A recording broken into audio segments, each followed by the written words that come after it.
बिस्मिल्लाहिर्रहमानिर्रहीम। अल्लाह will be fine. हमने पिछले अपने लेक्चर में इंफ्रारेड स्पेक्ट्रोस्कोपी का बेसिक्स प्रिंसिपल और उसकी थ्योरी डिस्कस किया था। Molecular vibrations and different types of molecular vibrations. इसके अलावा हमने उसकी इंस्ट्रूमेंटेशन डिस्कस किया। आज इस लेक्चर में हमारा जो टॉपिक है sampling techniques in sample handling in IR spectroscopy, या आप देख सकते हैं कि various sampling techniques used in IR spectroscopy. IR spectroscopy के अंदर हमारे पास कौन से सैम्पलिंग टेक्निक्स हैं, ये बहुत इंपॉर्टेंट टॉपिक है। The sample used for recording IR spectrum may be in gaseous, liquid, solid or solution form। ये आपका जो सैंपल है जो हम यूज करते हैं आईआर स्पेक्ट्रोफोटोमीटर में, वो गैसियस फॉर्म या लिक्विड फॉर्म या सॉलिड या सॉल्यूशन फॉर्म में हो सकता है। However, these samples have to be treated differently. The only common point being that the sample must be transparent to infrared radiation। तो कॉमन पॉइंट है तो ये है कि जो हमारा सैंपल हो वो ट्रांसपेरेंट हो तो आईआर रेडिएशन। तो यहाँ पे हम इंफ्रारेड रेडिएशन यूज करेंगे। इलेक्ट्रोमैग्नेटिक रेडिएशन में इंफ्रारेड रेडिएशन, जिस तरह हमने यूवी में विजिबल और अल्ट्रावायलेट लाइट वहां पे होती थी इलेक्ट्रॉनिक ट्रांजिशन, आईआर में क्या होता है मॉलिक्यूलर वाइब्रेशन होती है, यानी किसी भी ऑर्गेनिक कंपाउंड का या ऑर्गेनिक मॉलिक्यूल का वो उसकी जब उसमें से आईआर लाइट पास करते हैं तो उसमें उसकी वाइब्रेशन होती है। मॉलिक्यूलर वाइब्रेशन जो है वो हम पहले डिस्कस कर चुके हैं। वो दो तरह के होते हैं, स्ट्रेचिंग वाइब्रेशन या बेंडिंग वाइब्रेशन। इस तरह के फर्दर टाइप्स, यानी यहाँ पे मॉलिक्यूलर वाइब्रेशन इन्वॉल्व है, उससे हम कंपाउंड का एनालिसिस करते हैं। अब various sampling techniques used in IR spectroscopy. Mainly 4 types of techniques are used in IR spectroscopy. First one is solid sampling. Second one is liquid sampling. Third one is gas sampling, and fourth one is solution sampling. अब हम पहला discuss करेंगे कि solid sampling techniques. Solid sampling technique है वो हम कैसे करते हैं, can be done by 4 methods. जो सॉलिड सैंपलिंग टेक्निक है इसको हम 4 तरीकों से कर सकते हैं। First one is direct sampling method. अब हम बताएंगे कि डायरेक्ट सैंपलिंग मेथड में हम कैसे करेंगे, अपना सैंपल कैसे बनाएंगे। In this direct sampling method one sample holder will be there. हमारे पास एक सैंपल होल्डर होगा। In that sample holder just we have to put our sample and we can analyse the sample. उस sample holder में हम पूरा sample डालेंगे and we can analyse the sample holder, हम सैंपल को एनालाइज करेंगे। इसको हम उस इंस्ट्रूमेंट के अंदर ये इंफ्रारेड स्पेक्ट्रोफोटोमीटर में रखेंगे, अपने सैंपल का एनालाइज करेंगे, उससे भी उसका फर्दर रिजल्ट मिलेगा।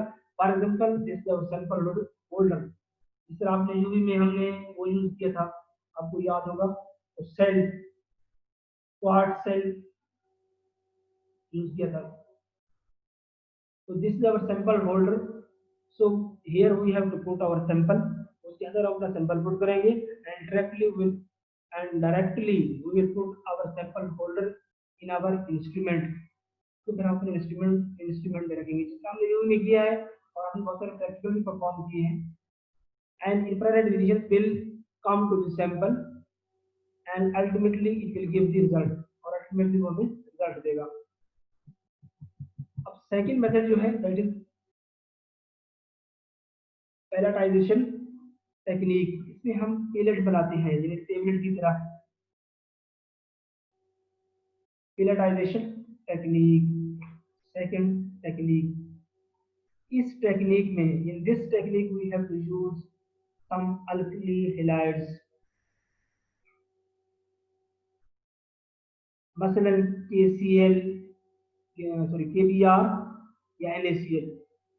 alkali halides, and they are able to pass the infrared radiation throughout the IR range.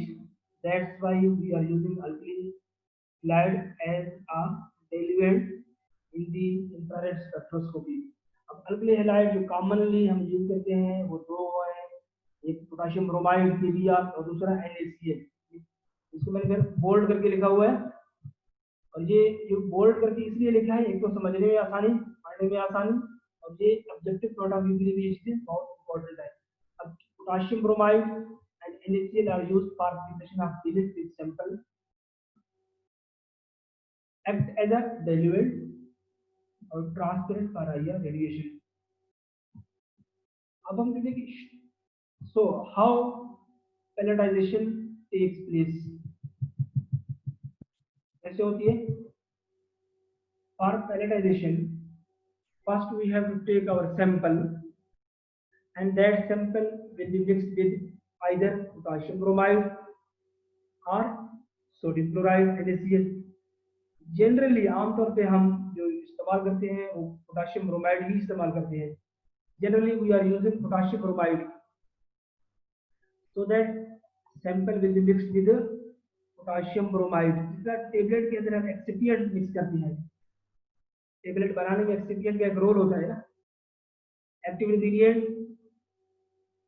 के साथ हम एक्सिपिएंट, तो यहाँ पे सैंपल के साथ हम क्या कर रहे हैं, पोटेशियम ब्रोमाइड एज एक्सिपिएंट के तौर पर डाल रहे हैं, so that we will mixed with potassium bromide in a pestle mortar, and after proper mixing we have to put that mixture into KBR press। एक मशीन होती है कि जिसमें उसको हम प्रेस करते हैं, here pellets will be formed by putting the pressure, उससे में pellet यानी करेगा। First we have to prepare KBR pellet as a reference, so that KBR pellet contains only potassium bromide, उसके अंदर सैंपल नहीं है, only potassium bromide है। So first we have to put that potassium bromide pellet, and we will calibrate our instrument यानी IR spectrophotometer। After that we will put that pellet which contain the sample, फिर हम अपना sample डालेंगे उसके अंदर, यानी वो pellet जिसमें हमारा सैंपल भी है।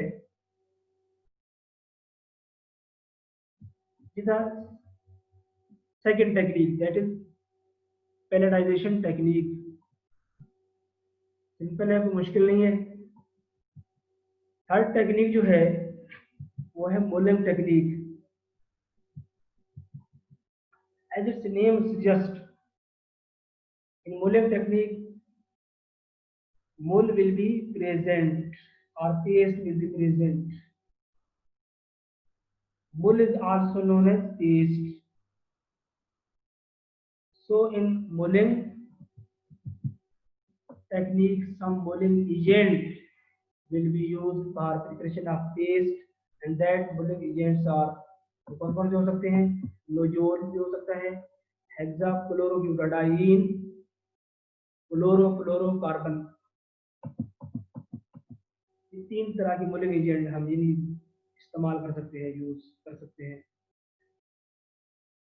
सो अमंग ऑल दीज थ्री, इसमें जो कॉमनली जो यूज किया जाता है लेबोरेटरी के अंदर, लैब में, वो है Nujol. That is Nujol. Nujol is commonly used and it is a high molecular weight liquid paraffin hydrocarbon, and this nodule shows two bands in IR spectra. So first one is CH stretching,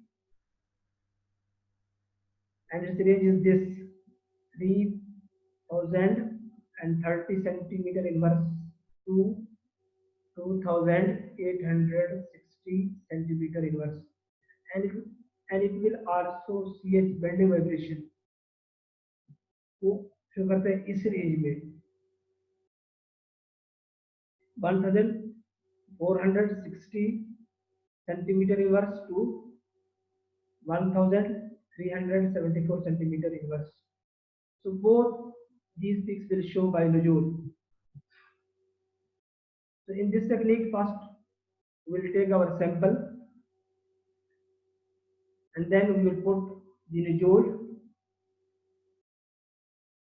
and apart from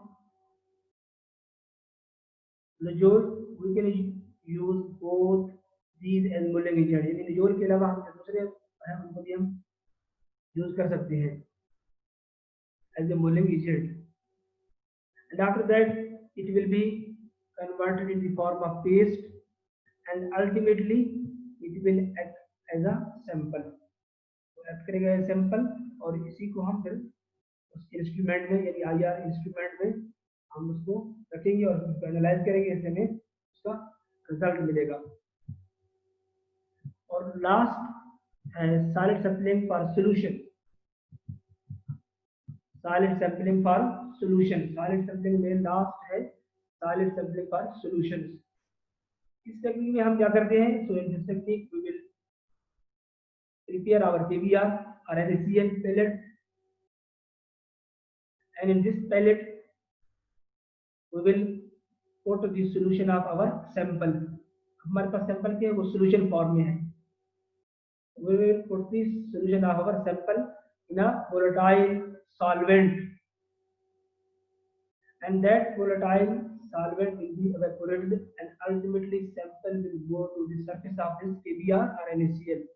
पहले हमने NaCl का या potassium bromide का pellet बनाया, उस pellet के ऊपर हमने क्या किया, हमने अपना सैंपल जिसको हमने ऑर्गेनिक सॉल्वेंट में क्या किया, मिक्स किया, सॉल्युबल किया, उसको हम इसके ऊपर रखते हैं उस KBr डेस्क के ऊपर। अल्टीमेटली सॉल्वेंट जो होगा क्योंकि वो वोलेटाइल है वो एवेपोरेट हो जाएगा और सैंपल हमारा उसके ऊपर उसकी सरफेस के ऊपर रह जाएगा, और फिर इसको हम एनालाइज करेंगे उसके अंदर आईआर इंस्ट्रूमेंट के अंदर इंफ्रारेड स्पेक्ट्रोफोटोमीटर में।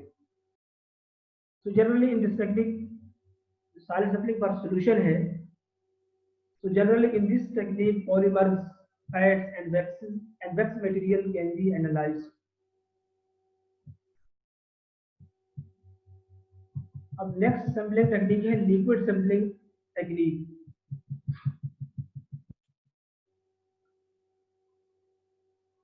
So in this technique first we have to take NaCl pellet, for example this is one NaCl pellet, मिसाल के तौर पर ये हमारा कोई NaCl pellet है, and on the surface of that NaCl pellet we will put the liquid, हम liquid put करेंगे, and after putting liquid we will put another NaCl pellet, so liquid will be sandwiched between two NaCl pellets and this will be used for analyzing the sample। आपके पास दो NaCl pellets, two layers of NaCl pellets in a thin layer, और इनका जो thickness होगा वो 0.1 से लेके 0.3 millimetre are use, यानी दो NaCl के लिए और बीच में हमने क्या डाला, अपना लिक्विड सैंपल डाला, तो वो सिर्फ सैंडविच हो गया। इस तरह हम दो ब्रेड बीच में मायोनीज, तो वो सैंडविच होगा,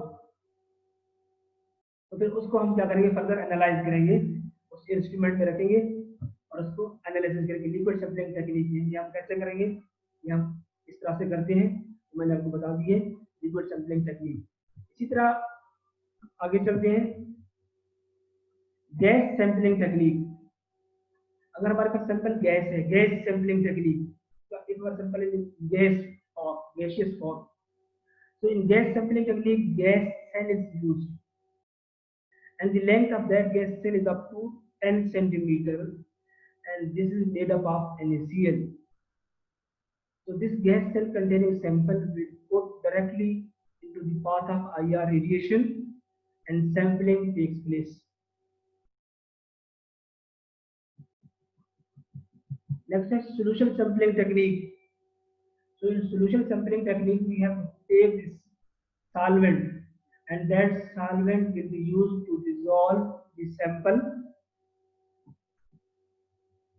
and in IR radiation unlike UV there are limited number of solvents available, like इधर हमने UV में तो बहुत से solvents हम यूज कर सकते थे ना, यानी यहाँ पे लिमिटेड solvents हैं, लाइक क्लोरोफॉर्म है, CCl4 कार्बन टेट्राक्लोराइड है, इसका carbon disulphide solvent commonly used होती है. So these solvents are used to dissolve the yes sample, and after that we will analyze that sample in the form of solution.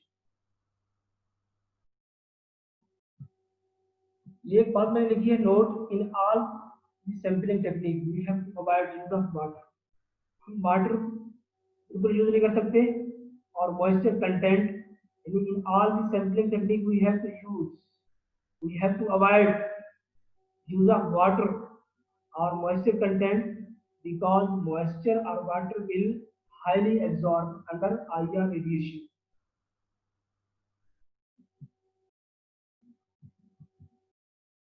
Next, applications of IR spectroscopy. कि infrared spectroscopy की क्या application है. मैंने शुरू में बता दिया था कि हम इसको फंक्शनल ग्रुप डिटरमिनेशन में यूज करते हैं. तो structure determination application of infrared spectroscopy. Different kinds of atoms have different masses, also different kinds of bonds have different strength. Therefore, when a molecule absorbs IR radiation, the bonds vibrate at different frequencies. यहाँ पे frequency, then wave number nu bar. Nu bar is equal to 1 over lambda.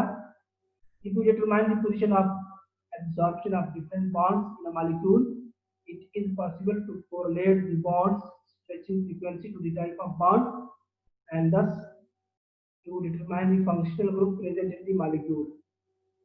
The frequency of different functional groups are given below as. अभी आपको याद करने पड़ेंगे ये ranges हैं hydrocarbon यानी अल्केन्स के अंदर CH स्ट्रेचिंग वाइब्रेशन किस कहाँ होती है, CH बेंडिंग वाइब्रेशन कहाँ पे होती है, ये रेंजेस आपको याद करने पड़ेंगे. अल्केन्स में ये है, साइक्लोअल्केन्स में यहाँ पे होती है ये स्ट्रेचिंग वाइब्रेशन 2800 सेंटीमीटर इनवर्स से लेकर 3000 सेंटीमीटर इनवर्स. अल्कीन्स के अंदर ये स्ट्रेचिंग वाइब्रेशन, ये carbon carbon double bond alkenes में ये इस रेंज में होती है. इस तरह बेंडिंग वाइब्रेशन वो इसका ये रेंज है 700 से लेकर 1000 सेंटीमीटर इनवर्स. इसी तरह अगर हम आगे चलते हैं alkynes, CH bond at 3300 centimetre inverse. Carbon carbon triple bond alkynes के अंदर ये शुगर तजीब इस रेंज के ऊपर उसका पीक आता है, stretching peak. Alkyl halide carbon पर CI है कार्बन के साथ, यानी alkyl halide, methyl halide, CH3I, CH3Br, CH3Cl, methyl chloride, इसी तरह क्लोराइड. तो उनकी ये रेंज है, ये आप पढ़ेंगे और ये ऑब्जेक्टिव में आ सकते हैं. अल्कोहल एंड ईथर में, अल्कोहल में CO ईथर के अंदर जो CO है कार्बन, ये इस रेंज में होगा 1000 से लेकर 1200 सेंटीमीटर में. OH स्ट्रेचिंग जो होगा वो ये है उसका रेंज 3000 सेंटीमीटर में से लेकर 3600 सेंटीमीटर में. अगर प्राइमरी अल्कोहल होगा तो वो ये शो करेगा अपना vibration, primary 1000 centimetre inverse, secondary position पे, एंड टर्शियरी अल्कोहल इस फ्रीक्वेंसी पे 1200 सेंटीमीटर इनवर्स. तो CH स्ट्रेचिंग ऑफ ईथर जो होगा 1000 से लेके 1100 सेंटीमीटर इनवर्स. जैसे देख लें और इनको याद भी कर लें. कार्बोक्सिलिक एसिड, ये कार्बोक्सिलिक एसिड ग्रुप को carbonyl group, OH stretching carboxylic acid में ये होगा इस पोजीशन पे होगा. OH स्ट्रेचिंग 2500 सेंटीमीटर इनवर्स से लेके 3500 centimetre inverse. CO stretching C double bond हो कार्बोनाइल में, C डबल बॉन्ड वो जो है वो इस पोजीशन पे देगा कार्बोक्सिलिक एसिड के अंदर. 1700 सेंटीमीटर इनवर्स। इसी तरह एसिड हेलाइड कार्बोक्सिलिक एसिड का डेरिवेटिव है एसिड हेलाइड। तो एसिड हेलाइड का फार्मूला ये है RC≡CL। अगर हम यहाँ पे R की जगह मिथाइल ग्रुप लगाएंगे तो एसिटाइल क्लोराइड। इसमें एसिड हेलाइड के अंदर कार्बोनाइल का स्ट्रेचिंग होगा वो इस रेंज में होगा। अमाइड के अंदर CO स्ट्रेचिंग वो इस रेंज में होगा, इस फ्रीक्वेंसी रेंज में। इसी तरह एनहाइड्राइड एसिड एनहाइड्राइड्स ये भी कार्बोक्सिलिक एसिड का डेरिवेटिव है। जब दो एसिटिक एसिड के मॉलिक्यूल अगर मिले तो उसमें से कंडेंसेशन हो और वाटर की रिमूवल हो जाए तो वो क्या बनाता है एसिटिक एनहाइड्राइड। मिसाल के तौर पर एसिटिक एसिड के दो मॉलिक्यूल जब मिलते हैं तो वाटर की रिमूवल होती है तो एसिटिक एनहाइड्राइड बनता है। तो एनहाइड्राइड में CO स्ट्रेचिंग इस पोजीशन पे इस फ्रीक्वेंसी रेंज में होता है। अल्डिहाइड के अंदर CO स्ट्रेचिंग जो है कार्बोनाइल ग्रुप जो है C डबल बॉन्ड हो कार्बोनाइल ग्रुप उसकी इस रेंज में होगा और CH कार्बन हाइड्रोजन की वो इस रेंज में होगा। कीटोन के अंदर C डबल बॉन्ड हो कार्बोनाइल ग्रुप स्ट्रेचिंग इस में होगा। यहाँ अल्डिहाइड में तो ये है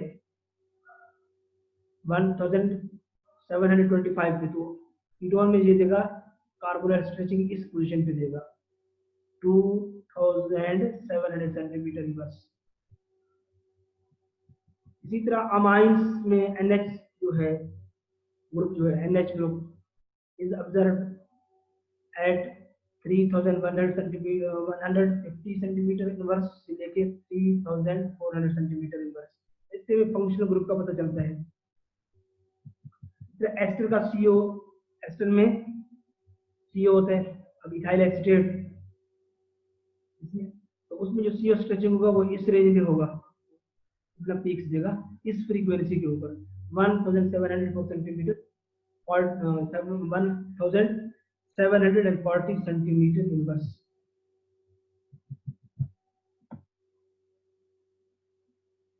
अब जहाँ पे मैंने मिसाल के तौर पर आपको एक स्पेक्ट्रम दिखाया अल्केन का IR स्पेक्ट्रा है। इसमें आप देखेंगे ये CH का CH स्ट्रेचिंग जो है इस फ्रीक्वेंसी नीचे वेव नंबर है। ये IR करेंगे हम कहाँ से, हमने कहा कहाँ से शुरू होता है 4000 से लेके 600 तक। अब ऐसे वहां तो मैंने लिखा था 667 और माइक्रोन में क्या था 2.5 से लेके 15 माइक्रोन जो होगा दैट इज IR रेंज। ये CH स्ट्रेचिंग है और ये CH बेंडिंग है। ये सब आपको समझाने के लिए ये स्पेक्ट्रा में मैंने ऐड किए हैं। डेटा इंटरप्रिटेशन IR स्पेक्ट्रम में आमतौर पे दो जो इसकी हम इंटरप्रिटेशन फिलहाल बताने के लिए जब एमफिल PhD में जाएंगे तो ये डायरेक्ट हम स्पेक्ट्रम को कैसे इंटरप्रेट करेंगे। तो IR spectrum has two parts. तो एक होता है उसका फंक्शनल ग्रुप रीजन और दूसरा होता है फिंगरप्रिंट रीजन। यानी जो पहला रेंज होगा has two parts. First is ranging from 4000 से लेके 1600 सेंटीमीटर इनवर्स वो फंक्शनल ग्रुप रीजन कहलाएगा। और सेकंड जो होगा वो 1600 से लेके 625 centimetre inverse is called fingerprint region. यानी दो, एक फंक्शनल ग्रुप रीजन और दूसरा फिंगरप्रिंट रीजन। ये मैंने एक ब्रीफ समरी भी यहाँ ऐड की है, समरी ऑफ IR एब्जॉर्प्शन। ये देखिए ये फिंगरप्रिंट रीजन है और ये फंक्शनल ग्रुप रीजन है। तो ये fingerprint region and this is functional group region. तो फंक्शनल ग्रुप रीजन और यहाँ पे डिफरेंट ये NH OH CH इस रेंज में इनका फ्रीक्वेंसी इस फ्रीक्वेंसी पे इसकी पीक आएंगे NH का OH का CH का। और ये कार्बन कार्बन डबल बॉन्ड और कार्बन कार्बन ट्रिपल बॉन्ड और carbon triple bond nitrogen nitrile group ये डबल बॉन्ड का कार्बोनाइल का और इसी तरह साइनाइड।